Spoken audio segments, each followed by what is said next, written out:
இந்த மாதிரி மூடிலாம் உடஞ்சிருச்சு அப்படின்னா அந்த பிளாஸ்டிக் கண்டெய்னரை நம்ம தூக்கி தான் போட்டுருவோம். அப்படி தூக்கி போடாமல் மூடியே உடஞ்சிருந்தாலுமே இந்த கண்டெய்னரை நம்ம சூப்பராக ரீயூஸ் பண்ணிக்க முடியுங்க. அந்த உடஞ்ச மூடியிலேயே இன்னும் கொஞ்சம் எக்ஸ்ட்ரா வந்து ஹோல்ஸ் வந்து நம்ம போட்டு எடுத்துக்கலாம். மேக்ஸிமம் எந்த அளவுக்கு ஹோல்ஸ் போட முடியுமோ அந்த அளவுக்கு ஒரு இரும்பு ராடை வந்து ஹீட் பண்ணிவிட்டு சின்ன சின்னதாக ஹோல்ஸ் வந்து ஃபுல்லாக போட்டு விட்டுருங்க. இந்த மாதிரி போட்டு முடித்த பிறகு இது எதுக்காக யூஸ் பண்ணிக்க போகிறோம் அப்படின்னு பார்க்கலாம். ஃபஸ்ட்டு நான் ஹோல்ஸ் போட்டு முடிச்சு உங்களுக்கு காமிக்கிறேன் பாருங்கள். இந்த அளவுக்கு ஹோல்ஸ் வந்து போட்டு எடுத்துக்கணும். அவ்வளோதாங்க. இப்போ நம்ம அந்த பாட்டம் போர்ஷன் எடுத்துக்கலாம். அதில் வந்து ஒரு 1.5 டேபிள் ஸ்பூன் இல்லை 2 டேபிள் ஸ்பூன் வரலாம் கல்லுப்பு வந்து ஆட் பண்ணிக்கோங்க. ஆட் பண்ணிவிட்டு நல்ல வாசனையாக இருக்கக்கூடிய சோப்பு, நம்ம குளிக்கிற சோப்புலாம் இருக்கும் இல்லைங்களா, அதில் கொஞ்சமாக எடுத்து இந்த மாதிரி துருவி நீங்கள் வந்து இந்த கல்லுப்பில் சேர்த்துக்கணும். அப்படி இல்லைனா நீங்கள் நல்ல வாசனையாக இருக்கக்கூடிய கம்ஃபர்ட்டாக இருக்கட்டும், கம்ஃபர்ட்டாக இருந்தால் ஒரு முடி ஊற்றி விட்டால் போதும். அதேமாதிரி ஷாம்பு கூட இதுக்கு பதிலாக நீங்கள் ஆட் பண்ணிக்கலாம். ஸோ உங்ககிட்ட எந்த பொருள் இருக்கோ, ஷாம்போ, கம்ஃபர்ட்டோ, அப்படி இல்லைனா இந்த மாதிரி சோப்பை வந்து துருவி நீங்கள் ஆட் பண்ணிக்கலாம். நல்ல வாசமாக இருக்கக்கூடிய சோப்பை துருவி நீங்கள் இதில் ஆட் பண்ணும்போது அழகாக க்ளோஸ் பண்ணி சூப்பரான ஒரு ரூம் ஃப்ரெஷ்னராக அதை யூஸ் பண்ணிக்கலாம். இந்த ரூமில் மட்டும் இல்லை, நீங்கள் பாத்ரூமில் கூட ஓடோனிலுக்கு பதிலாக இதை வந்து நீங்கள் யூஸ் பண்ணிக்கலாம். பாத்ரூம் ஃப்ரெஷ்னராக ரொம்ப கம்ஃபர்டபுளாக இருக்கும். இதில் நம்ம கல்லுப்பும் சோப்பும் ஆட் பண்ணியிருக்கோம். ஸோ கல்லுப்பு வந்து பார்த்தீங்கன்னா நீங்கள் பாத்ரூமில் வச்சு யூஸ் பண்ணாலும் சரி, இல்லை ஹாலில் வச்சு யூஸ் பண்ண போகிறீங்க அப்படின்னாலும் ஏதாச்சும் பேட் ஸ்மெல் லைட்டாக வருதுன்னா கூட அந்த பேட் ஸ்மெல் எல்லாத்தையுமே அப்சர்வ் பண்ணிக்கும். இந்த சோப்பு வந்து பார்த்தீங்கன்னா நல்ல வாசனை வந்து உங்களுக்கு கொடுக்கும். பாருங்கள், நான் லைட்டாக கத்தியை வச்சு துருவி எடுத்துக்கிறேன். நீங்கள் காய் துருவுறது வச்சுருக்கீங்க அப்படின்னா அதில் கூட துருவி அழகாக இந்த மாதிரி ஆட் பண்ணிக்கலாம். பாருங்கள், போட்டாச்சு. இப்போ நம்ம அந்த மூடியை போட்டு க்ளோஸ் பண்ணிவிட்டு இதை நம்ம எங்கே தேவைப்படுதோ அங்கே வச்சிட்டோம் அப்படின்னா அந்த ஹோல்ஸ் வழியாக அந்த வாசனை மைல்டாக உங்களுக்கு வந்துக்கிட்டே இருக்கும். ஸோ நம்ம தனியாக ரூம் ஃப்ரெஷ்னர் கடையில் காசு கொடுத்து வாங்காமல் நம்ம வீட்டில் இருக்கக்கூடிய பொருட்களை வச்சு, அதுவும் உடஞ்சிருக்கக்கூடிய இந்த பிளாஸ்டிக் கண்டெய்னரையும் ரீசைக்ளிங் பண்ணி ரெடி பண்ணியாச்சுங்க. பார்க்க போகிறோம்னு பார்த்தீங்கன்னா இந்த மாதிரி குட்டி குட்டி சிரப் பாட்டிலுடைய அந்த மெஷரிங் கப்ஸ் இருக்கு இல்லைங்களா, அந்த கப்ஸை தான் வந்து ரீசைக்ளிங் பண்ண போகிறோம். 3 கப் வந்து பார்த்தீங்கன்னா பெரிய சைஸ்லையும் 1 கப் சின்ன சைஸ்லையும் எடுத்திருக்கேன். இப்போ நம்ம டெக்கரேட் பண்ணுறதுக்காக கலர் டேப் எடுத்து ஒவ்வொரு பிளாஸ்டிக் கப்புக்கு மேலேயும் வந்து பார்த்திங்கன்னா அழகாக ரோல் பண்ணி எடுத்துக்கலாங்க. இந்த மாதிரி நம்ம ரோல் பண்ணி எடுத்துட்டோம் அப்படின்னா ரொம்ப க்யூட்டாக இருக்கும் பார்க்குறதுக்கு. பாருங்கள், நான் ரோல் பண்ணி முடிச்சுட்டு உங்களுக்கு காமிக்கிறேன். பாருங்கள் ஃப்ரெண்ட்ஸ், எந்த அளவுக்கு அழகாக இருக்குன்னு சொல்லிட்டு இதே மாதிரி மற்ற 3 கப்லையுமே நம்ம ரோல் பண்ணி எடுத்துக்க போகிறோம். உங்ககிட்ட கலர் டேப் ஏதாச்சும் இல்லை அப்படின்னா நீங்கள் இதுக்கு பதிலாக ஏதாச்சும் லேஸ் இருக்கும் இல்லைங்களா, அந்த லேஸை எடுத்து க்ளூ அப்ளை பண்ணி ஒட்டி எடுத்துக்கலாம். அப்படி இல்லைனா பெயிண்ட் பண்ணி எடுத்துக்கலாம். உங்களுக்கு எப்படி டெக்கரேட் பண்ண தோணுதோ அந்த மாதிரி நீங்கள் டெக்கரேட் பண்ணி யூஸ் பண்ணிக்கோங்க. அப்படி இல்லைனா டெக்கரேஷனாக வேணால் டேரெக்டாக அப்படியே நாங்கள் யூஸ் பண்ணிக்கிறோம் அப்படின்னா கூட நீங்கள் டேரெக்டாக அப்படியே கூட யூஸ் பண்ணிக்கலாம். பாருங்கள் ஃப்ரெண்ட்ஸ், நான் வந்து எல்லா கப்லையுமே அழகாக டேப் போட்டு ஒட்டி எடுத்துட்டேன். இப்போ நம்ம இந்த டேப் போட்டு ஒட்டி இருக்கக்கூடிய இந்த பிளாஸ்டிக் மெஷரிங் கப்ஸை வந்து எப்படி இந்த டிப்ஸுக்கு பயன்படுத்த போகிறோம் அப்படின்றத பார்க்கலாங்க. நான் வந்து 3 பெரிய மூடியும் 1 சின்ன மூடியும் எடுத்திருந்தேன் இல்லைங்களா. ஃபஸ்ட்டு நம்ம அந்த பெரிய மூடிகளை நான் அரேஞ்ச் பண்ணுற மாதிரி அரேஞ்ச் பண்ணிக்கோங்க. பாருங்கள், இந்த மாதிரி நீங்கள் அரேஞ்ச் பண்ணிக்கணும். சின்ன மூடி இருக்கு இல்லைங்களா, அதை வந்து தனியாக எடுத்துடலாம். பெரிய மூடிகளை மட்டும் இந்த மாதிரி நீங்கள் அரேஞ்ச் பண்ணிவிட்டு சின்ன மூடியில் க்ளூ ஸ்டிக் யூஸ் பண்ணி அழகாக இந்த மாதிரி அந்த ஓரங்களில் மட்டும் ஃபஸ்ட்டு ஒட்டுங்க. ஒட்டிட்டு இப்போ நம்ம இந்த சின்ன மூடியை அந்த அரேஞ்ச் பண்ணி வச்சுருக்கோங்களா பெரிய மூடி, அதனுடைய பாட்டமில் இந்த மாதிரி நான் ஒட்டுற மாதிரி ஒட்டி எடுத்துக்கோங்க. பாருங்கள் ஃப்ரெண்ட்ஸ், அவ்வளோதாங்க, நம்மளுடைய க்யூட்டான ஆர்கனைசர் ரெடி ஆகிடுச்சுங்க. எவ்வளோ அழகாக க்யூட்டாக இருக்குன்னு பாருங்கள். இப்போ நம்ம இதை எதுக்காக யூஸ் பண்ணிக்க போகிறோம் அப்படின்னு பார்த்தீங்கன்னா, விபூதி, குங்குமம், சந்தனம், இந்த 3 பொருட்களையுமே இந்த ஒரே ஆர்கனைசரில் அழகாக நீங்கள் போட்டு வச்சுக்கலாம். நம்ம அவசரமாக கிளம்புறோம் அப்படின்னா டக்குன்னு இந்த 3 பொருளும் ஒரே இடத்துல இருக்கும்பொழுது எடுத்து யூஸ் பண்ணுறதுக்கு கம்ஃபர்டபுளாக இருக்கும். ஸோ இதில் நீங்கள் ஃபில் பண்ணும்பொழுது ரொம்ப அதிகமாக ஃபில் பண்ணிடக்கூடாது, கொஞ்சம் கொஞ்சமாக ஃபில் பண்ணிக்கோங்க. அப்போ தான் வந்து டஸ்ட்டு படியாமல் இருக்கும். ஏன்னா இது ஓப்பனாக இருக்கு இல்லைங்களா, ஸோ அதனால் டஸ்ட்டு படிய வாய்ப்பு இருக்குது. ஸோ அதனால் கொஞ்சமாக ஒரு 2-3 டேஸ்க்கு தேவையான அளவுக்கு ஃபில் பண்ணிவிட்டு யூஸ் பண்ணி முடித்த பிறகு திருப்பி வந்து நீங்கள் ரீஃபில் பண்ணி யூஸ் பண்ணிக்கலாம். ரொம்ப க்யூட்டாக இருக்கும் பார்க்குறதுக்கு, யூஸ் பண்ணுறதுக்கும் ரொம்ப கம்ஃபர்டபுளாக இருக்கும். பாருங்கள் எந்த அளவுக்கு நீட்டாக அழகாக இருக்குன்னு சொல்லிட்டு. இந்த ஆர்கனைசர் உங்களுக்கு பிடிச்சிருக்கு அப்படின்னா மறக்காமல் இந்த வீடியோவுக்கு ஒரு லைக்கை தட்டி விட்டுருங்க. வீடியோஸை உங்கள் ஃப்ரெண்ட்ஸ் அண்ட் ரிலேட்டிவ்ஸ் கூட ஷேர் பண்ணிக்கோங்க. மறக்காமல் நம்மளுடைய சஞ்சு கிரியேட்டிவ் கார்னர் யூடியூப் சேனலை இன்னும் நீங்கள் சப்ஸ்கிரைப் பண்ணாமல் பார்க்குறீங்க அப்படின்னா சப்ஸ்கிரைப் பண்ணி சப்போர்ட் பண்ணுங்கள் ஃப்ரெண்ட்ஸ். அதுக்கு பக்கத்தில் இருக்க பெல் பட்டனையும் ப்ரெஸ் பண்ணுங்கள். அதுக்கு பக்கத்தில் இருக்க ஆல் பட்டனையும் ப்ரெஸ் பண்ணுங்கள். பார்க்க போகிறோன்னு பார்த்தீங்கன்னா இந்த மாதிரி பிளாஸ்டிக் கண்டெய்னரை எப்படி ரீசைக்ளிங் பண்ணிக்கிறதுன்னு பார்க்கலாங்க. இந்த கண்டெய்னரை நான் எப்படி கட் பண்ணணும், அதே மாதிரி ஃபஸ்ட்டு இதனுடைய அந்த வாய்ப்பகுதி இருக்கு இல்லைங்களா, அந்த போர்ஷனை மட்டும் கத்தி நல்லா ஹீட் பண்ணிவிட்டு நான் கட் பண்ணுற மாதிரி கட் பண்ணி எடுத்துக்கோங்க ஃப்ரெண்ட்ஸ். இப்போ நம்ம சப்ஸ்கிரைபர் எல்லாருக்குமே ஒரு பெரிய ஹாய் சொல்லிக்கலாங்க. உமா, அன்னபூரணி, தேவி, சாய் பவித்ரா, கவிதா, எஸ்தர், சாந்தி, மனோ, இவங்க எல்லாருக்குமே ஒரு பெரிய ஹாய் சொல்லிக்கலாங்க ஃப்ரெண்ட்ஸ். ஓகே ஃப்ரெண்ட்ஸ், இப்போ நம்ம வீடியோக்குள்ளே போகலாங்க. பாருங்கள் ஃப்ரெண்ட்ஸ், ஃபஸ்ட்டு நான் அதனுடைய மேல் பகுதியை கட் பண்ணி, அதாவது அந்த வாய்ப்பகுதியை கட் பண்ணி ரிமூவ் பண்ணிட்டேன். அடுத்தது நான் வந்து ஜிக்ஸாக்காக அதனுடைய டாப் இருக்கக்கூடிய அந்த போர்ஷனை வந்து பார்த்திங்கன்னா கட் பண்ணிடுறேங்க. ஸோ இந்த மாதிரி கட் பண்ணிட்டோம் அப்படின்னா கொஞ்சம் டிசைனாக இருக்கும் உங்களுக்கு. ஃபுல்லாக வந்து நான் ஜிக்ஸாக்காக கட் பண்ண போகிறதில்ல, முக்கால்வாசி போர்ஷன்ஸை ஜிக்ஸாக்காக கட் பண்ணிவிட்டு கால்வாசி போர்ஷனை அப்படியே வந்து விட்டுற போகிறேன். அந்த எட்ஜஸ் மட்டும் ஷார்ப் பண்ணி எடுத்துக்கோங்க. அவ்வளோதாங்க ஃப்ரெண்ட்ஸ். இப்போ நம்ம கட் பண்ணாமல் இருக்கோம் இல்லைங்களா, அந்த இடத்துல சின்னதாக ஒரு ஹோல்ஸ் மட்டும் போட்டுக்கலாங்க. அது எதுக்காக அப்படின்னு பார்த்தீங்கன்னா ஹேங் பண்ணுறதுக்காக தான். பாருங்கள், இந்த மாதிரி ஹோல்ஸ் போட்டு எடுத்துக்கோங்க. இப்போ நம்ம இதை கொஞ்சம் டெக்கரேட் பண்ண போகிறோம். டெக்கரேட் டெக்கரேட் பண்ணுறதுக்காக நான் வந்து கலர் டேப் எடுத்திருக்கேன். இந்த ப்ளூ கலர் டேப்பை யூஸ் பண்ணி அழகாக நம்ம கீழே ஒரு லேயரும் மேலே வந்து பார்த்திங்கன்னா ஒரு லேயரும் ஒட்டி விட்டுட்டோம் அப்படின்னா பார்க்குறதுக்கு நீட்டாக இருக்குங்க. பாருங்கள், இந்த மாதிரி நீங்கள் ஃபஸ்ட்டு பாட்டமில் வந்து ஒட்டிக்கோங்க. ஒட்டிட்டு நீங்கள் பேக் சைடு அந்த வெட்டாமல் இருக்குங்களா அந்த சைடில் வந்து இந்த டேப் போடாமல் விட்டுட்டா கூட பரவாயில்ல. ஃப்ரண்ட்டில் தெரியக்கூடிய அந்த போர்ஷனை மட்டும் டேப் போட்டு ஒட்டிக்கோங்க. ஏன்னா சைடில் இருக்கக்கூடிய அந்த போர்ஷன் நம்மளுக்கு வெளியே இருந்து பார்க்கும்போது தெரியாது. ஸோ அதனால் இந்த மாதிரி முன்பகுதியை மட்டும் நம்ம ஒட்டி எடுத்துக்கலாம் டேப் போட்டு. பாருங்கள் ஃப்ரெண்ட்ஸ், அவ்வளோதாங்க. நான் சிம்பிளாக வந்து டெக்கரேட் பண்ணி எடுத்திருக்கேன். ஸோ உங்ககிட்ட பெயிண்ட் இருக்குது அப்படின்னா நீங்கள் பெயிண்ட் கூட பண்ணி எடுத்துக்கலாம். அப்படி இல்லைனா கிஃப்ட் ராப்பர் ஒட்டி எடுத்துக்கலாம். உங்களுக்கு எப்படி பிடிச்சிருக்கோ, உங்ககிட்ட என்ன பொருள் இருக்கோ அதை வச்சு நீங்கள் டெக்கரேட் பண்ணி எடுத்துக்கோங்க ஃப்ரெண்ட்ஸ். அவ்வளோதாங்க, நம்மளுடைய சூப்பரான ஆர்கனைசர் ரெடி ஆகிடுச்சுங்க. நம்ம வேஸ்ட்டாக குப்பையில் தூக்கி போடக்கூடிய ஒரு பிளாஸ்டிக் கண்டெய்னரை யூஸ் பண்ணி ஒரு அழகான ஸ்ட்ராங்கான ஒரு ஆர்கனைசர் ரெடி பண்ணிட்டோம். நம்ம போட்ட ஹோல்ஸை யூஸ் பண்ணி ஒரு ஹூக்கில் வந்து வாலில் ஹேங் பண்ணிட்டீங்க அப்படின்னா இதுக்குள்ளே நீங்கள் இந்த மாதிரி கிளிப்ஸு, அதுக்கப்புறம் ஏர் பேண்ட் இது எல்லாத்தையுமே போட்டு வச்சுக்கலாங்க. இந்த மாதிரி நம்ம மேக்கப் பண்ணுற ஐட்டம்ஸ்லாம் போட்டு வச்சுக்கணும். அதாவது ஏர் சம்மந்தப்பட்ட ஏர் கிளிப்ஸு இது எல்லாத்தையுமே போட்டு வச்சிட்டோம் அப்படின்னா நம்ம அவசரத்துக்கு கிளம்பும்பொழுது டக்குன்னு எடுத்து யூஸ் பண்ணிக்கலாம். பார்க்கவும் ரொம்ப நீட்டாக இருக்கும், யூஸ் பண்ணுறதுக்கும் ரொம்ப கம்ஃபர்டபுளாக இருக்கும், ரொம்ப ஸ்ட்ராங்காகவும் இருக்கும், கீழெல்லாம் விழாது, அது மாதிரி உடையவும் உடையாது அவ்வளோ சீக்கிரத்தில். ஸோ உங்களுக்கு தேவைப்பட்டால் நீங்கள் இதே மாதிரி ட்ரை பண்ணி பாருங்கள். ட்ரை பண்ணி பார்த்துட்டு இந்த டிப்ஸ் உங்களுக்கு பிடிச்சிருந்தது அப்படின்னா மறக்காமல் இந்த வீடியோக்கு ஒரு லைக்கை தட்டி விட்டுருங்க. வீடியோஸை உங்கள் ஃப்ரெண்ட்ஸ் அண்ட் ரிலேட்டிவ்ஸ்க்கும் ஷேர் பண்ணிக்கோங்க ஃப்ரெண்ட்ஸ். இப்போ நம்ம அடுத்த டிப்ஸ் பார்க்க போகிறோம்னு பார்த்தீங்கன்னா, நம்ம கிச்சனில் வெஜிடபிள்ஸ்லாம் கட் பண்ணுறதுக்கு யூஸ் பண்ணுவோம் இல்லைங்க நைஃப். நம்ம புதுசாக வாங்கினாலும் கொஞ்ச நாள்லேயே அதை வந்து சரியாக கட் பண்ணாமல் போயிடும். அதனால் காயெல்லாம் கட் பண்ணும்போது ரொம்ப டென்ஷனாக இருக்கும். சரியாக கட் பண்ண மாட்டேங்குது, ஷார்ப்னஸ் போயிடுச்சு அப்படின்னு சொல்லிட்டு. அந்த ஷார்ப்னஸை மறுபடியும் கொண்டு வரதுக்கு இந்த டிப்ஸ் உங்களுக்கு ரொம்பவே யூஸ்ஃபுல்லாக இருக்கும். இந்த மாதிரி நீங்கள் எந்த டூத் பேஸ்ட் யூஸ் பண்ணுறீங்களோ அந்த பேஸ்ட்டை வந்து பார்த்திங்கன்னா இந்த மாதிரி அப்ளை பண்ணி விட்டுருங்க. நம்ம எந்த இடத்துல வெஜிடபிள்ஸ் கட் பண்ணுறோமோ அந்த இடத்துல வந்து பார்த்திங்கன்னா இந்த மாதிரி அப்ளை பண்ணிவிட்டு ஸ்க்ரப்பர் இருக்கும் இல்லைங்களா, அந்த ஸ்க்ரப்பர் எடுத்துக்கோங்க. அந்த ஸ்க்ரப்பரை வந்து இந்த மாதிரி அந்த நைஃபுடைய கட் பண்ணுற இடத்துல வந்து பார்த்திங்கன்னா போட்டு விட்டுட்டு ஒரு கிளிப்பு வந்து போட்டு விட்டுரு. துணி காய வைக்கிற கிளிப் இருக்கு இல்லைங்களா, அந்த கிளிப்பை வந்து போட்டு விட்டுட்டு டைட்டாக பிடிச்சிக்கிட்டு இந்த மாதிரி நீங்கள் ஒரு 5 மினிட்ஸ் வந்து தேய்ச்சிக்கிட்டே இருங்க. இந்த மாதிரி ஃபுல்லாக வந்து பார்த்தீங்கன்னா நைஃப் ஃபுல்லாக தேய்ச்சி கொடுத்துக்கிட்டே இருந்தீங்க அப்படின்னா நைஃப் வந்து சூப்பராக ஷார்ப் ஆகிடும். மந்த்லி ஒன்ஸ் இந்த மாதிரி நீங்கள் கத்தியை வந்து ஷார்ப் பண்ணி வச்சிட்டிங்க அப்படின்னா கிச்சனில் நீங்கள் வெஜிடபிள்ஸ் கட் பண்ணும்போது ஈஸியாக கட் பண்ணிக்கலாம். இப்போ நம்ம சப்ஸ்கிரைபர் எல்லாருக்குமே ஒரு பெரிய ஹாய் சொல்லிக்கலாங்க friends. Mano, Sai Pavithra, kid story, Deepa, Esther, Annapoorani, Devi, Uma, Revathi, Anu, Ravi இவங்க எல்லாருக்குமே ஒரு பெரிய ஹாய் சொல்லிக்கலாங்க ஃப்ரெண்ட்ஸ். ஓகே ஃப்ரெண்ட்ஸ், இப்போ நம்ம வீடியோக்குள்ளே போகலாம். பாருங்கள், நான் வந்து ஃபுல்லாக வந்து ஷார்ப் பண்ணி எடுத்துட்டேன். இப்போ நம்ம தண்ணி நல்லா வாஷ் பண்ணிவிட்டு பார்க்கும்பொழுது ஷார்ப்னஸ் நல்லாவே தெரியுது. ஸோ நீங்களும் இதே மாதிரி ட்ரை பண்ணி பாருங்கள். ட்ரை பண்ணி பார்த்துட்டு ரிசல்ட் எப்படி இருந்தது அப்படின்றத கமெண்ட் செக்ஷனில் கமெண்ட் பண்ண பார்க்க போகிறோம்னு பார்த்தீங்கன்னா, இந்த மாதிரி பிளாஸ்டிக் வாட்டர் பாட்டில்ஸாக இருக்கட்டும், ஃப்ளாஸ்காக இருக்கட்டும், நம்ம கை விட்டு என்ன தான் க்ளீன் பண்ண முயற்சி பண்ணாலும் க்ளீன் பண்ண முடியாது. அப்படியே நம்ம ஸ்க்ரப்பரோ இல்லை வந்து ஏதாச்சும் ஒரு பஞ்சோ போட்டு க்ளீன் பண்ணாலும் அழுக்கு வந்து க்ளீனாக போகவே போகாது. ஸோ மூளை முடுக்கெல்லாம் அங்கங்கே அழுக்கு ஒட்டிக்கிட்டு இருக்கும். ஸோ எல்லா இடங்கள்லையும் இருக்கக்கூடிய அழுக்கை ரிமூவ் பண்ணுறதுக்கு இந்த டிப்ஸை ட்ரை பண்ணுங்கள். ஃபஸ்ட்டு வந்து ஒரு 2 டேபிள் ஸ்பூன் ரைஸு, 1 ஸ்பூன் அளவுக்கு கல்லுப்பு, ஒரு 3 கியூப் வந்து ஐஸ் கியூப் வந்து ஆட் பண்ணிவிட்டு கொஞ்சமாக சோப் பவுடரோ இல்லை வந்து விம்பார் சோப்போ வந்து ஆட் பண்ணிக்கோங்க. ஆட் பண்ணிவிட்டு நல்லா வந்து ஒரு 1/2 கிளாஸ் தண்ணியை விட்டு ஷேக் பண்ணிங்க அப்படின்னா அதுக்கு உள்ளே இருக்கக்கூடிய அழுக்கு எல்லாமே சூப்பராக ரிமூவ் ஆகிடுங்க. பாசி படிஞ்சு போயிருந்தா கூட எல்லா பாசிகளும் உங்களுக்கு சூப்பராக வந்து க்ளீன் ஆகி வந்துடும். உங்களுக்கு நம்ம குழந்தைங்களுக்கு டெய்லி ஸ்கூலுக்கு இந்த மாதிரி வாட்டர் பாட்டில்ஸில் தண்ணி கொடுத்து விடுவோம். நம்ம எப்படி க்ளீன் பண்ணாலும் உள்ளே வந்து ஒரு மாதிரி குழன்னு இருக்க மாதிரி இருக்கும். ஸோ வீக்லி ஒன்ஸ் இந்த மாதிரி நீங்கள் க்ளீன் பண்ணி வச்சிட்டிங்க அப்படின்னா பாட்டில் வந்து க்ளீனாக இருக்கும், உள்ளே வந்து அழுக்கு படியவே படியாதுங்க. பாருங்கள், நல்லா ஷேக் பண்ணணும். ஷேக் பண்ணி அதுக்குள்ளே இருக்கக்கூடிய எல்லா அழுக்குமே நம்மளுக்கு க்ளீன் ஆகிடுச்சு. இப்போ நம்ம அந்த அழுக்கு தண்ணியை வெளியே ஊற்றிடலாம். இந்த தண்ணியவே யூஸ் பண்ணி அந்த மூடியில் இருக்கக்கூடிய, அதாவது சிப் பண்ணி குடிப்பாங்க இல்லையா, அந்த இடத்துல இருக்கக்கூடிய அழுக்குகளையும் நம்ம ப்ரஷ்ஷை யூஸ் பண்ணி அழகாக க்ளீன் பண்ணிக்கலாம். க்ளீன் பண்ணி முடித்த பிறகு நம்ம எப்பவும் போல் நார்மல் வாட்டர் உள்ளே ஊற்றிட்டு அழகாக வந்து க்ளீன் பண்ணி எடுத்துடலாங்க. பாருங்கள், ப்ரஷ் யூஸ் பண்ணிங்க அப்படின்னா அந்த சிப் பண்ணி குடிக்கிற இடத்தெல்லாம் க்ளீன் பண்ணுறதுக்கு உங்களுக்கு ஈஸியாக இருக்கும். ஸோ அதனால தான் ப்ரஷ் யூஸ் பண்ணி க்ளீன் பண்ணியிருக்கேன். இப்போ நம்ம அந்த பாட்டிலுடைய மேல் பகுதியுமே அந்த லிக்விடை யூஸ் பண்ணி க்ளீன் பண்ணியாச்சு. அவ்வளோதாங்க ஃப்ரெண்ட்ஸ். ஸோ இந்த மாதிரி நீங்கள் க்ளீன் பண்ணி பாருங்கள். க்ளீன் பண்ணி பார்த்துட்டு ரிசல்ட் எப்படி வந்தது அப்படின்றத கமெண்ட் செக்ஷனில் மறக்காமல் கமெண்ட் பண்ணுங்கள் ஃப்ரெண்ட்ஸ்.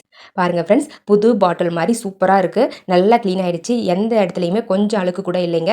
ஓப்பன் பண்ணி பாருங்கள் எந்த அளவுக்கு க்ளீனாக இருக்குன்னு சொல்லிட்டு. உள்ளேயுமே வந்து பார்த்திங்கன்னா எல்லா இடத்துலையும் இருந்த அழுக்கு எல்லாமே சூப்பராக ரிமூவ் ஆகிடுச்சுங்க. நீங்களும் இதே மாதிரி ட்ரை பண்ணி பாருங்கள். இதே டிப்ஸை நீங்கள் ஃப்ளாஸ்க்குக்கும், அதாவது டீலாம் ஊற்றி வைப்போங்களா ஃப்ளாஸ்க், அதில் கரை படிஞ்சிருந்தால் கூட இந்த டிப்ஸை யூஸ் பண்ணி க்ளீன் பண்ணிங்க அப்படின்னா எல்லா டீ கரையும் சூப்பராக ரிமூவ் ஆகிடுங்க. ரிசல்ட் வந்து சூப்பராக இருக்கும். ஏதாச்சும் பேட் ஸ்மெல் வந்து இந்த பாட்டிலில் இருந்தாலுமே சூப்பராக ரிமூவ் ஆகிடுங்க. பகுதி, அதாவது இந்த வாய் பகுதியை கட் பண்ணோம் இல்லைங்களா, அந்த போர்ஷன் தான் இது.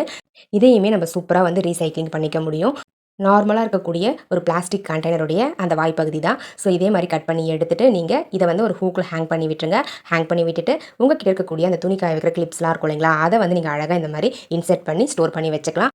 துணி காய வைக்கிற கொடி இருக்கிற இடத்துலையே இந்த மாதிரி ஒரு ஹூக் ரெடி பண்ணி வச்சிட்டிங்க அப்படின்னா அழகாக இந்த ரிங்கை மாட்டிட்டு அதில் ஒரு 25 கிளிப்ஸ் வரும். தாராளமாக இந்த மாதிரி இன்செர்ட் பண்ணி ஹேங் பண்ணிக்க முடியும். நம்ம துணி காய வைக்கும் பொழுது இந்த ஆர்கனைசர்லேருந்து ஒவ்வொரு கிளிப்பாக எடுத்து நம்ம யூஸ் பண்ணிக்கலாம். காய வச்சு முடிச்ச பிறகு அந்த கிளிப்ஸை இந்த ரிங்கில் வந்து பார்த்திங்கன்னா அழகாக இந்த மாதிரி ஆர்கனைஸ் பண்ணி வச்சுக்கலாம். பார்க்கவும் நீட்டாக இருக்கும். ஒரு வால் ஹேங்கிங் மாதிரி ஒரு ஃப்ளவர் ஷேப்பில் உங்களுக்கு சூப்பராக இருக்கும் பார்க்குறதுக்கு. ஸ்டோர் பண்ணவும் கம்ஃபர்டபுளாக இருக்கும். ரொம்ப நாளைக்கு இந்த ரிங் வந்து உடையாமல் அப்படியே இருக்குங்க. தேவைப்படுறவங்க ட்ரை பண்ணி பாருங்கள். இந்த டிப்ஸ் உங்களுக்கு பிடிச்சிருக்கு அப்படின்னா மறக்காம இந்த வீடியோக்கு ஒரு லைக்கை தட்டி விட்டுருங்க.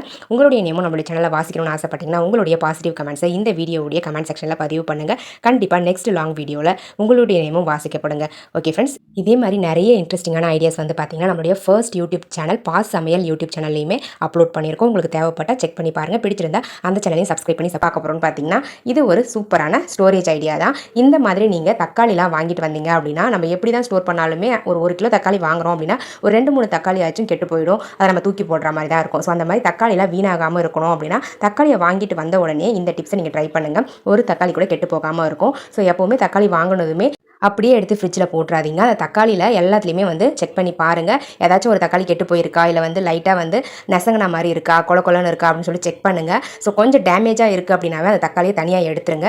தனியாக எடுத்துட்டு நல்லா ஸ்ட்ராங்காக கல் மாதிரி இருக்கக்கூடிய தக்காளிகளை மட்டும் நம்ம க்ளீன் பண்ணி இந்த மாதிரி எடுத்து வச்சுக்கலாம். ஈரெல்லாம் தொடச்சிட்டு இந்த மாதிரி நீங்கள் டேப் வச்சுருப்பீங்களா, எந்த டேப்பாக இருந்தாலும் பரவாயில்ல, டிரான்ஸ்பரண்ட் டேப்பாக இருக்கலாம், இல்லை இந்த மாதிரி கலர் டேப்பாக இருக்கலாம், ஏதாச்சும் ஒரு டேப்பை இந்த மாதிரி கொஞ்சமாக கட் பண்ணிவிட்டு அந்த தக்காளியுடைய அந்த காம்பு பகுதி இருக்கு இல்லைங்களா, அந்த காம்பு பகுதியில் இந்த மாதிரி ஒட்டி விட்டுருங்க. ஸோ தக்காளி வந்து எப்போவுமே கெட்டு போகும்பொழுது அந்த காம்பு பகுதியிலிருந்து தான் அழுக ஆரம்பிக்கும். ஸோ இந்த மாதிரி நம்ம ஒட்டி விட்டுட்டோம் அப்படின்னா ஏர் வந்து மேக்ஸிமம் உள்ளே போகாமல் தவிர்க்கலாம். ஸோ இதனால் உங்களுக்கு தக்காளியும் சீக்கிரம் கெட்டு போகாமல் இருக்குங்க. பாருங்கள் ஃப்ரெண்ட்ஸ், குட்டியாக கட் பண்ணி ஒட்டினா போதும். ரொம்ப அதிகமான டேப்லாம் தேவைப்படாது. ஸோ இந்த மாதிரி எல்லா தக்காளியிலையுமே ஒட்டி விட்டுக்கலாம். ஒட்டி விட்டுட்டு அதுக்கப்புறமா இதை இப்படியே வைக்கக்கூடாது. இந்த தக்காளிகளை டேரெக்டாக இந்த மாதிரி நம்ம அந்த காம்பு பகுதி மேலே இருக்க மாதிரி வச்சோம் அப்படின்னாலுமே கெட்டு போயிடும். ஸோ அதனால் அந்த காம்பு பகுதி வந்து பார்த்திங்கன்னா நீங்கள் எந்த பேஸ்கெட்டில் நீங்கள் தக்காளியை ஸ்டோர் பண்ணுறீங்களோ அந்த பேஸ்கெட்டில் தலைகீழ நான் கவுத்து வைக்கிற மாதிரி கவுத்து வைங்க.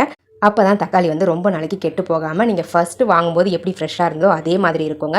பாருங்கள், நான் வந்து தக்காளி எல்லாத்துலேயுமே வந்து பார்த்திங்கன்னா டேப் போட்டுட்டேன். இப்போ நம்ம இந்த தக்காளிகளை நான் சொன்ன மாதிரி இந்த மாதிரி உள்பக்கம் வந்து இருக்கிற மாதிரி அந்த காம்பு பகுதி வைக்கணும். இந்த மாதிரி தலைகீழாக கவுத்து வச்சிட்டோம் அப்படின்னா தக்காளி வந்து கெட்டு போகவே போகாது.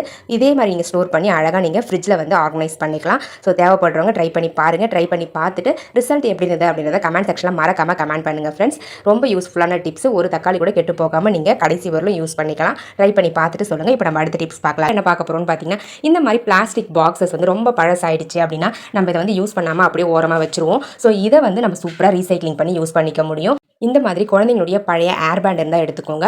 அந்த பேண்டை அந்த பிளாஸ்டிக் கண்டெய்னருக்கு மேலே வந்து பார்த்திங்கன்னா இந்த மாதிரி போட்டு விட்டுட்டிங்க அப்படின்னா சூப்பராக கவர் ஆகிடுங்க. அதுக்கப்புறமா இதுக்குள்ளே வந்து நம்ம தேவையான பொருட்களை போட்டு ஸ்டோர் பண்ணி வச்சுக்கலாம். பாருங்கள், பழைய கண்டெய்னராக இருந்தாலுமே நம்ம அழகாக இந்த மாதிரி டெக்கரேட் பண்ணி யூஸ் பண்ணிக்கும் பொழுது பார்க்க ரொம்ப புதுசாக ரொம்ப ஃப்ரெஷ்ஷாக அழகாக இருக்கும். பாருங்கள் ஃப்ரெண்ட்ஸ், எந்த அளவுக்கு நீட்டாக இருக்குன்னு சொல்லிட்டு. இந்த ஏர் பேண்ட் வந்து பார்த்திங்கன்னா ஒரு மாதிரி பால் ரோஸ் கலரு. ஸோ நீங்கள் வந்து நல்லா டார்க்காக இருக்கக்கூடிய ஏர் பேண்ட் எடுத்திங்க அப்படின்னா இன்னுமே சூப்பராக இருக்கும். நான் வந்து இதில் சிரப் பாட்டில்ஸ்லாம் வச்சு ஸ்டோர் பண்ணிக்க போகிறேங்க. ஸோ நம்ம வேஸ்ட்டாக தூக்கி ஓரமாக வைக்கக்கூடிய ஒரு பிளாஸ்டிக் கண்டெய்னரை அழகாக ரீசைக்ளிங் பண்ணி இந்த மாதிரி கூட யூஸ் பண்ணிக்கலாங்க. உங்களுக்கு தேவைப்பட்ட ட்ரை பண்ணி பாருங்கள். ட்ரை பண்ணி பார்த்துட்டு இந்த டிப்ஸ் உங்களுக்கு பிடிச்சிருக்கு அப்படின்னா மறக்காம இந்த வீடியோக்கு ஒரு லைக்கை தட்டி விட்டுருங்க. இப்போ நம்ம சப்ஸ்கிரைபர் எல்லாருக்கும் ஒரு பெரிய ஹாய் சொல்லிக்கலாங்க friends. Annapoorani, Shanthi Selvaraj, Mano, Devi, Sai Pavithra, Deepa, Esther, kid story, Uma, இவங்க எல்லாருக்குமே ஒரு பெரிய ஹாய் சொல்லிக்கலாங்க ஃப்ரெண்ட்ஸ். ஓகே ஃப்ரெண்ட்ஸ், இப்போ நம்ம வீடியோக்குள்ளே போகலாங்க. பாருங்கள் எவ்வளோ அழகாக நீட்டாக இருக்குன்னு சொல்லிட்டு. என்ன பார்க்க போகிறோம்னு பார்த்தீங்கன்னா நம்ம முட்டைலாம் சமைப்போம் இல்லைங்களா, அப்போ அந்த ஓடை தூக்கி தானே போட்டுருவோம். அந்த ஓடை வச்சு ஒரு சூப்பரான டிப்ஸ் பார்க்க போகிறோம். நான் வந்து இந்த ஓடெல்லாம் நல்லா வந்து வாஷ் பண்ணி எடுத்துட்டேன். வாஷ் பண்ணிவிட்டு நல்லா வெயிலில் காய வச்சு எடுத்து வச்சுருக்கேன். நம்ம கிச்சனில் மிக்ஸிலாம் யூஸ் பண்ணுவோம் இல்லைங்களா, மிக்ஸி நிறைய நேரங்களில் அந்த பிளேடு வந்து ரொம்ப மொக்கையாகிடும். சட்னி அரைக்கும் பொழுது தேங்காய் வந்து மசியவே மசியாது, அப்படியே குண்டு குண்டாக தேங்காவாக இருக்கும். அந்த மாதிரி நேரங்களில் நீங்கள் இந்த மாதிரி முட்டை ஓடுகளை அந்த மிக்ஸி ஜாருக்குள்ளே நல்லா நுணுக்கி சேர்த்துக்கோங்க. நல்லா தூளாக்கிட்டு சேர்த்துட்டு அதுக்கப்புறமா இந்த முட்டை ஓடு வந்து பார்த்திங்கன்னா நல்லா தூளாக பவுடர் மாதிரி மாறணும். ஸோ அது வரைக்கும் இந்த மிக்ஸியை வந்து நல்லா வந்து ஓட விடுங்க. அது கூடவே வந்து பார்த்திங்கன்னா ஒரு ஸ்பூன்லேருந்து 2 ஸ்பூன் அளவுக்கு கல்லுப்பு சேர்த்து நல்லா வந்து தூளாக அரைச்சி எடுத்துக்கோங்க. இந்த மாதிரி எதுக்காக அரைக்கிறோன்னு பார்த்திங்கன்னா அந்த பிளேடு வந்து நல்ல ஷார்ப்னஸ் வந்து உங்களுக்கு கிடைக்கும். ஸோ தேங்காய் வந்து மசியாமல் இருக்கு இல்லைங்களா, அந்த மாதிரி ப்ராப்ளம்லாம் வந்து இந்த மாதிரி நீங்கள் முட்டை ஓட போட்டு அரைச்சிட்டு அதுக்கப்புறம் சட்னி அரைச்சி பாருங்கள், சூப்பராக சால்வ் ஆகிடும். பாருங்கள், நான் அரைச்சி முடிச்சிட்டேன். இப்போ நம்மளுக்கு அந்த பவுடர் வந்து கிடச்சிருக்கும். ஸோ இந்த பவுடரையுமே தூக்கி போட்டுறாதீங்க. இந்த பவுடரை ஒரு ஏர்டைட் கண்டெய்னரில் போட்டு ஸ்டோர் பண்ணி வச்சுக்கோங்க. நம்மளுக்கு எப்போ தேவைப்படுதோ அப்போ எடுத்து யூஸ் பண்ணிக்கலாம். இதை எதுக்காக யூஸ் பண்ண போகிறோம் அப்படின்றத அடுத்தடுத்த டிப்ஸில் பார்க்கலாம். அதுக்கு முன்னாடி இப்போ நம்ம மிக்ஸி ஜாருடைய பிளேடு வந்து பார்த்திங்கன்னா சூப்பராக ஷார்ப் ஆகிட்டு இருக்கும். இதில் நம்ம அந்த முட்டைத்தோல், கல் உப்பு ரெண்டுமே போட்டு அரைச்சிருக்கோம் இல்லைங்களா, ரெண்டுமே வந்து பார்த்திங்கன்னா அந்த மிக்ஸியுடைய அந்த பிளேடு இருக்கு இல்லைங்களா, அந்த போர்ஷனை வந்து நல்லா ஷார்ப் பண்ணி உங்களுக்கு கொடுத்துருக்கோம். இதுக்கப்புறம் நீங்கள் சட்னிலாம் அரைச்சிங்க அப்படின்னா சூப்பராக மசிஞ்சிருங்க. ட்ரை பண்ணி பாருங்கள். ட்ரை பண்ணி பார்த்துட்டு ரிசல்ட் எப்படி இருந்தது அப்படின்றத கமெண்ட் செக்ஷனில் மறக்காமல் கமெண்ட் பண்ணுங்கள். இந்த டிப்ஸ் எல்லாருக்குமே யூஸ்ஃபுல்லாக இருக்கும்னு நினைக்கிறேன். இந்த மாதிரி பண்ணும்பொழுது உங்களுக்கு மிக்ஸியுடைய அந்த பிளேடு மட்டும் ஷார்ப் ஆகிறது இல்லாமல் மிக்ஸியும் வந்து பார்த்திங்கன்னா எங்கேயாச்சும் டஸ்ட்டெல்லாம் படிஞ்சிருக்கு, ரொம்ப கை வைக்க முடியாத இடங்கள்லாம் அழுக்கு படிஞ்சிருக்கு அப்படின்னா அது எல்லாமே வந்து உங்களுக்கு க்ளீன் ஆகிடும். மிக்ஸியும் புதுசு மாதிரி மாறிடும். என்ன பார்க்க போகிறோன்னு பார்த்தீங்கன்னா இந்த டிப்ஸ் வந்து நிறைய டைம் நான் சொல்லியிருக்கேன். தெரியாதவங்களுக்காக மறுபடியும் நான் சொல்கிறேங்க. இந்த மாதிரி தேங்காய்லாம் வாங்கினீங்க சட்னிக்கு அப்படின்னா அந்த தேங்காவை அப்படியே போட்டு வச்சிட்டிங்கன்னா ஒரு 1 வீக்லேயே கெட்டு போக ஆரம்பிச்சிடும். ஸோ நீங்கள் இந்த தேங்காவை வாங்கினதும் டேரெக்டாக அப்படியே வச்சிடாமல் இந்த மாதிரி ஒரு சின்ன டிஃபன் பாக்ஸ்க்குள்ளே நீங்கள் வச்சு வைங்க. ஸோ அப்போ வந்து தேங்காய் வந்து உங்களுக்கு உருளாமல் இருக்கும். அந்த தேங்காவில் மேலே அந்த குடுமி இருக்கு இல்லைங்களா, அந்த இடத்துல ஒரு 3 கண் இருக்கும். அந்த கண்ணில் வந்து தண்ணி படாமல், அதாவது தேங்காவில் இருக்கக்கூடிய தண்ணி அந்த கண் பகுதிக்கு போகாமல் இருந்துச்சு அப்படின்னாவே உங்களுக்கு தேங்காய் ரொம்ப நாளைக்கு கெடாமல் இருக்கும். ஸோ அதனால் இந்த மாதிரி நீங்கள் அந்த தேங்காய் சைஸ்க்கு ஏற்ற மாதிரி ஒரு டிஃபன் பாக்ஸில் நீங்கள் இன்செர்ட் பண்ணி வைக்கும்போது தேங்காய் வந்து சாயறதுக்கு வாய்ப்பே இல்லை. அந்த தேங்காவில் இருக்கக்கூடிய தண்ணி வந்து பாட்டமில் தான் இருக்கும். ஸோ அதனால் அந்த கண் பகுதிக்கு தண்ணி போகாது. உங்களுக்கு தேங்காயும் வந்து ரொம்ப நாளைக்கு கெடாமல் இருக்குங்க. இதுவே நீங்கள் ஒரு பெரிய பேஸ்கெட்டில் ஏதாச்சும் போட்டு வச்சிங்க அப்படின்னா தேங்காய் வந்து சாஞ்சிரும். ஸோ சீக்கிரமாகவே கெட்டு போயிடும். ட்ரை பண்ணி பாருங்கள். இந்த மாதிரி ஆயில் கவர்ஸை எப்படி ரீயூஸ் பண்ணுறதுன்னு பார்க்கலாங்க. நிறைய கவர்ஸ் வந்து பார்த்திங்கன்னா நம்ம ஆயில் ஊற்றிட்டு தூக்கி தான் போட்டுருவோம். அப்படி தூக்கி போடாமல் இந்த கவரை நம்மளுக்கு வீட்டுக்கு தேவையான ஒரு டிப்ஸுக்கு பயன்படுத்திக்கலாம். ஃபஸ்ட்டு நம்ம இந்த ஆயில் கவருடைய மேல் பகுதியை மட்டும் கட் பண்ணி ரிமூவ் பண்ணிடலாம். இந்த மாதிரி இருக்கக்கூடிய அந்த ஃப்ரண்ட் போர்ஷனை மட்டும் கட் பண்ணிட்டோம் அப்படின்னா நம்மளுக்கு ஓப்பன் கிடச்சிரும். அடுத்தது இதுக்குள்ளே இருக்கக்கூடிய அந்த ஆயிலை வந்து எப்படி ரீயூஸ் பண்ணுறதுன்னு பார்க்கலாம். நம்ம இந்த மாதிரி பெரிய சிசர்ஸ்லாம் வந்து பார்த்திங்கன்னா ரொம்ப ரெகுலராக அடிக்கடி யூஸ் பண்ண மாட்டோம். நம்ம யூஸ் பண்ணாமல் வச்சுட்டு இருந்தோம் அப்படின்னா அப்படியே துருப்பிடிக்க ஆரம்பிச்சிடும். ஸோ இந்த மாதிரி நம்ம யூஸ் பண்ணாமல் வச்சுருக்கக்கூடிய சிசர்ஸை இதுக்குள்ளே போட்டுட்டு நம்ம அழகாக வந்து ரோல் பண்ணிவிட்டு ரப்பர் பேண்ட் போட்டு வச்சிட்டோம் அப்படின்னா நீங்கள் ரொம்ப நாள் யூஸ் பண்ணாமல் இருந்தால் கூட இது வந்து துருப்பிடிக்காமல் அப்படியே நம்ம எப்படி வச்சோமோ அதே மாதிரி இருக்குங்க. ஸோ இந்த மாதிரி இரும்பு பொருட்கள் வந்து துருப்பிடிக்காமல் இருக்க இந்த ஆயில் கவருக்குள்ளே போட்டு வச்சுக்கலாம். நான் வந்து சிசர் போட்டு யூஸ் பண்ணிக்க போகிறேன். உங்ககிட்ட நைஃப்லாம் இருக்குது. இப்போ கத்தியில் வந்து நம்ம அடிக்கடி யூஸ் பண்ண மாட்டோம், எப்போவாச்சும் தான் யூஸ் பண்ணுவோம். ஸோ அந்த மாதிரி கத்தியெல்லாம் கூட இதுக்குள்ளே போட்டு நம்ம ஸ்டோர் பண்ணி வச்சுக்கலாம். நான் சொல்கிறது வெஜிடபிள் கட் பண்ணுற கத்தியில் பெரிய பெரிய கத்தி இருக்கும் இல்லைங்களா, ஸோ அந்த கத்தி வந்து பார்த்திங்கன்னா நம்ம எப்போவாச்சும் இளநீர் வெட்டவோ இல்லை வந்து ஏதாச்சும் மரம் வெட்டுறதுக்கோ அந்த டைமில் தான் எடுத்து யூஸ் பண்ணுவோம். ஸோ இந்த மாதிரி கவர்க்குள்ளே போட்டு வச்சிட்டோம் அப்படின்னு துருப்பிடிக்காம இந்த மாதிரி கிளாஸஸ்லாம் நம்ம யூஸ் பண்ணுவோம். குழந்தைங்களாம் கிளாஸஸ் வச்சிருப்பாங்க. ஸோ இந்த கிளாஸை வந்து எப்படி தான் க்ளீன் பண்ணாலும் ஏதாச்சும் ஒரு மாதிரி மங்கலாக தெரிகிற மாதிரி இருக்கும். ஸோ அதை அவாய்ட் பண்ணுறதுக்கு இந்த டிப்ஸை ஃபாலோ பண்ணி பாருங்கள். ஒரு க்ளீனான காட்டன் ஒயிட் கிளாத் எடுத்துக்கோங்க. அதுக்குள்ளே வந்து பார்த்திங்கன்னா ஒரு ஐஸ் க்யூப் போட்டு விட்டுருங்க. போட்டு விட்டுட்டு இந்த ஐஸ் க்யூப்பையும் கிளாத்தையும் யூஸ் பண்ணி நீங்கள் கண்ணாடிகளை க்ளீன் பண்ணும்பொழுது சூப்பராக வந்து ரிசல்ட் கிடைக்கும். பாருங்கள், நான் க்ளீன் பண்ணும்பொழுதே உங்களுக்கு தெரிஞ்சிருக்கும் எந்த அளவுக்கு பிரைட்டாக வந்து ரிசல்ட் கிடைக்குதுன்றது. ஸோ இந்த மாதிரி லைட்டாக தேய்ச்சி கொடுத்துக்கிட்டே இருங்க. ஃப்ரண்ட்டில் 1 டைம் ஃபுல்லாக க்ளீன் பண்ணி முடிச்ச பிறகு பாட்டம், அதாவது உள்பகுதியிலையும் வந்து பார்த்திங்கன்னா நீங்கள் க்ளீன் பண்ணணும். ஸோ இந்த மாதிரி ஐஸ் க்யூப் யூஸ் பண்ணி க்ளீன் பண்ணும்போது அந்த கண்ணாடியில் படிஞ்சிருக்கக்கூடிய எல்லா அழுக்குமே ரிமூவ் ஆகிடும். அந்த மங்கலாக தெரிகிற அந்த விஷயமே இருக்காது. நல்லா பளிச்சுன்னு உங்களுக்கு தெரியும். கிளாத் வச்சு அதாவது க்ளீனாக இருக்கணும் கிளாத்து, அதே மாதிரி ட்ரையாகவும் இருக்கணும். ஸோ இப்போ நம்ம இந்த ட்ரையான கிளாத்தை வச்சு அழகாக வந்து அந்த கிளாஸஸை க்ளீன் பண்ணி எடுத்துக்கலாம். பாருங்கள் ஃப்ரெண்ட்ஸ், எந்த அளவுக்கு ரிசல்ட் வந்து பளிச்சுன்னு கிடச்சிருக்குன்னு சொல்லிட்டு ரொம்ப டிரான்ஸ்பரண்ட்டாக சூப்பராக இருக்குங்க. பார்க்கும்பொழுதே உங்களுக்கு தெரியும் எந்த அளவுக்கு அழுக்கெல்லாம் வந்து ரிமூவ் ஆயிருக்குன்னு சொல்லிட்டு. ஸோ ரொம்ப க்ளீனாக இருக்கும். ட்ரை பண்ணி பார்த்துட்டு ரிசல்ட் எப்படி இருக்குது அப்படின்றத கமெண்ட் செக்ஷனில் கமெண்ட் பண்ணுங்கள். யாருக்காச்சும் பர்த்டேக்கோ இல்லை வெட்டிங்க்கோ விஷ் பண்ணணும்னு ஆசைப்பட்டீங்கன்னா அவங்களுடைய டீட்டெயில்ஸை ஒரு 2 டேஸ்க்கு முன்னாடியே கமெண்ட் செக்ஷனில் வித் டேட்டோட மென்ஷன் பண்ணி அனுப்புங்க. கண்டிப்பாக விஷ் பண்ணிக்கலாங்க. என்ன பார்க்க போகிறோம்னு பார்த்தீங்கன்னா இந்த மாதிரி நம்ம வீட்டில் டேப்லாம் யூஸ் பண்ணுவோம் இல்லைங்களா, டேப் வந்து ஒன்ஸ் யூஸ் பண்ணிட்டு வச்சிடும் அப்படின்னா நெக்ஸ்ட் டைம் எடுத்து யூஸ் பண்ணும்போது அது எந்த இடத்துல வந்து ஓப்பன் இருக்குது அப்படின்னு தெரியாது. ஸோ அதுக்கு இந்த டிப்ஸ் வந்து ரொம்ப யூஸ்ஃபுல்லாக இருக்கும். உங்களுக்கு அந்த மாதிரி தெரியாத நேரங்களில் ஒரு பெண்ணை வச்சு நீங்கள் லைட்டாக வந்து மார்க் பண்ணிக்கிட்டே வந்தீங்க அப்படின்னா உங்களுக்கு ஸ்லைட்டாக வந்து உங்களுக்கு ஃபீல் ஆகும். அதாவது மேடும் பள்ளமாக இருக்க மாதிரி ஃபீல் ஆகும். அந்த இடத்துல ஓப்பன் பண்ணிங்க அப்படின்னா கரெக்டாக ஓப்பன் ஆகிடும். ஸோ இது ஒரு டிப்ஸு. இது வந்து மறுபடியும் இந்த மாதிரி ஆகாமல் இருக்கிறதுக்கு இந்த டிப்ஸை ஃபாலோ பண்ணிக்கோங்க. இந்த மாதிரி ஒரு டேக் எடுத்துக்கோங்க. அந்த டேக் அந்த டேப்குள்ளே இன்செர்ட் பண்ணிவிட்டு நீங்கள் எங்கே ஓப்பன் இருக்கோ அந்த இடத்துல வச்சுட்டு நீங்கள் அந்த டேகை வந்து டைட் பண்ணிக்கோங்க. டைட் பண்ணிவிட்டு எக்ஸ்ட்ரா டேகை வந்து கட் பண்ணி நம்ம ரிமூவ் பண்ணிடலாம். ஸோ அந்த டேப்புக்கு ஏற்ற மாதிரி சின்னதாக்கிக்கணும். ஆக்கிட்டு அந்த டேப்பை வந்து அந்த டேகுக்கு மேலே வச்சு நீங்கள் லாக் பண்ணிக்கலாம். ஸோ இந்த மாதிரி லாக் பண்ணும்பொழுது நம்மளுக்கு எப்போ தேவைப்படுதோ அப்போ இந்த டேகை யூஸ் பண்ணி சூப்பராக கண்டுபிடிச்சிடலாம் எங்கே ஓப்பன் இருக்குது அப்படின்னு சொல்லிட்டு. பாருங்கள், அந்த டேகை லைட்டாக நம்ம இழுத்தோம் அப்படின்னாவே உங்களுக்கு அந்த டேப்புடைய ஓப்பன் வந்து கிடச்சிரும். ஈஸியாக நீங்கள் மறுபடியும் அதே மாதிரி டேகை உள்ளே வச்சுட்டு டேப்பை வந்து லாக் பண்ணிக்கோங்க. இந்த மாதிரி டேகோட டேப்பை லாக் பண்ணி ஸ்டோர் பண்ணும்பொழுது ஓப்பன் இருக்க பிளேஸை கண்டுபிடிக்கிறது ரொம்ப ரொம்ப சிம்பிள், ரொம்ப ஈஸியாகவும் இருக்கும். டைமும் உங்களுக்கு வேஸ்ட் ஆகாது. என்ன பார்க்க போகிறோம்னு பார்த்தீங்கன்னா நம்ம இதுக்கு முன்னாடி வந்து இந்த முட்டை ஓட்டை வந்து பவுடர் பண்ணி எடுத்து வச்சுருந்தோம் இல்லைங்களா, அந்த பவுடர் தான் எடுத்திருக்கேன். ஸோ அது எதுக்காக யூஸ் பண்ணலான்னா இந்த மாதிரி கறி படிஞ்சிருக்கக்கூடிய பாத்திரங்களை வந்து க்ளீன் பண்ணுறதுக்கு யூஸ் பண்ணிக்கலாங்க.